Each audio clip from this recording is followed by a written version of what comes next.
યુપીના મેનપુરીથી મહત્વના સમાચાર મળી રહ્યા છે। મુલાયમસિંહ જે હાઈવેથી થઈ ઉમેદવારી પત્ર ભરવા જવાના હતા તે હાઈવે પર એક હેન્ડ ગ્રેનેડ મળી આવ્યો।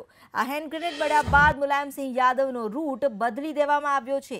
સુરક્ષાના કારણોસર રૂટ બદલી દેવામાં આવ્યો છે કારણ કે રોડ ઉપરથી એક હેન્ડ ગ્રેનેડ મળી આવ્યો હતો। મુલાયમસિંહ યાદવના નામાંકન ભરવા પહેલા જ્યારે તેઓ જઈ રહ્યા હતા તે રૂટ પર જ આ હેન્ડ ગ્રેનેડ મળી આવ્યો છે।